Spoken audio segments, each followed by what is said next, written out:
Jalen Hurts finally got his first start and outdueled the Taysom Hill-led Saints with 273 total yards and 1 touchdown. It's a small sample size, but let's take a look at how Hurts looked and what the Eagles asked of him against the Saints.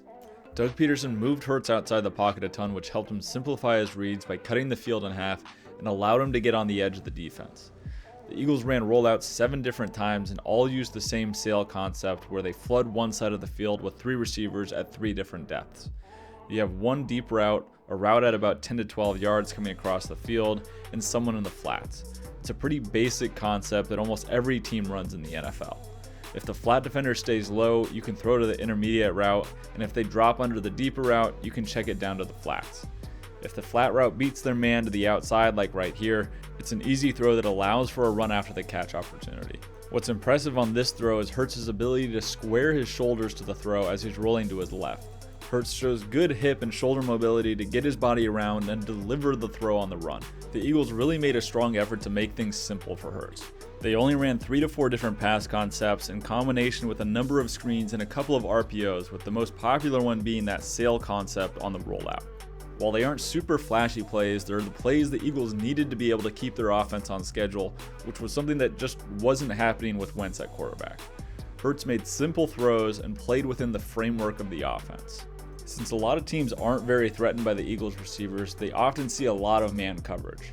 That man coverage allowed the Saints to bring pressure and make Hurts uncomfortable in the pocket. While Jalen Hurts definitely had some issues bailing from clean pockets, which we'll get to later, he did show improvement and the ability to diagnose blitzes and beat man coverage at times too. A common man beater concept is mesh, which is another play the Eagles ran multiple times against the Saints. Essentially all mesh is 2 underneath drags that rub defenders and make them travel over the opposing route. It's perfect for scheming separation for receivers when defenders are chasing them across the field in man coverage. The first time the Eagles called mesh, Jalen missed the open receiver. Instead of standing strong in the pocket to deliver the ball to the drag route that's popping open for a big gain, he bails from the pocket a little early and scrambles for a first down. What's encouraging though is that the very next series he stays with that same play call and stands strong in the pocket this time to buy enough time for that drag to pop open against his zone coverage. He recognized on the sideline that the play was there and adapted to make it work the next time it was called. Overall, it was a very inconsistent day for Hurts in the pocket though. Some great flashes and some big misses.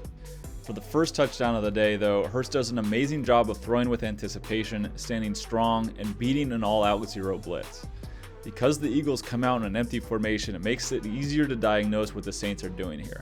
There's no deep safety and the linebacker is close to the line of scrimmage with no running back in the backfield. All of that is indicating cover 0.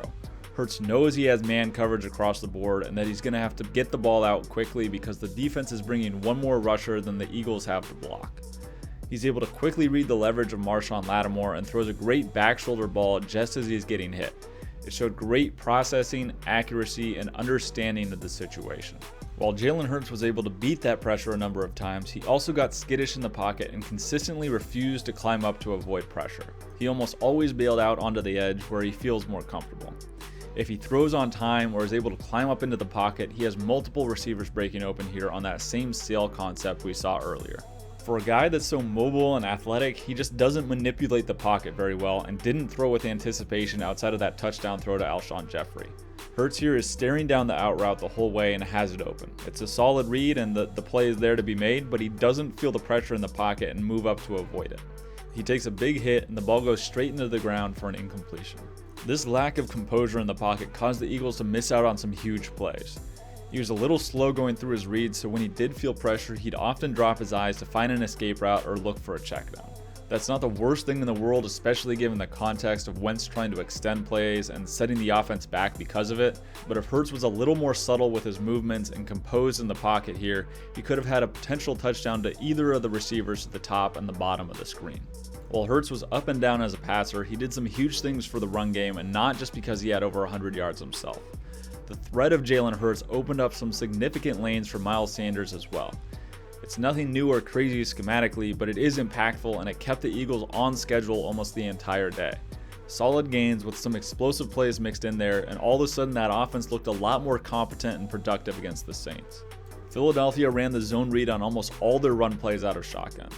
What that does is put the end man on the line of scrimmage in conflict. If he comes down the line of scrimmage towards the running back inside, Hurts is athletic enough to pull the ball and run outside for a good gain. The Eagles ran this multiple times in the game and got a number of nice gains out of it just by reading the end and slowing down that backside pursuit. Once that end did slow down and stop scraping inside towards the running back, Jalen Hurts would hand the ball off. This created some extra creases and lanes for Miles Sanders to work. It sometimes doesn't look like much, but for a guy like Miles Sanders, one step out of position can be enough to let him get upfield and gain an extra 2 to 3 yards that he normally wouldn't have. You can see the more vertical track that the end man on the line of scrimmage has here as he's attacking Jalen Hurts and vacating the cutback lane for the running back. Especially in short yardage situation like here on the goal line, that fake makes a huge difference. The read takes the end out of the play and also pulls number 43 up to take the quarterback as well, which takes him out of position to be able to help on Miles Sanders up the middle. Those little extra gains of 1 to 2 yards because of Hurts in the run game made a huge difference. Jalen Hurts was a little up and down in the passing game in his first start, but he did a good job of taking the easy throws when they were there, keeping the offense on schedule, and making some big plays with his legs. Is he the future of the Eagles? I have no idea, but he did provide a spark, and the offense operated much more efficiently this week with him in it. If he can string together some more solid performances and settle into the pocket a little more, the Eagles aren't done yet and are only a game and a half out of first place in the NFC East. Maybe, and it's a big maybe, but just maybe, the Eagles will go on another special run with a backup quarterback and end up in the Super Bowl. Hey guys, make sure to check out the Patreon for weekly game picks, some extra bonus content and video breakdowns every week. There's also early releases for these full breakdowns. You can donate just $1 a month and that gives you access to all of it.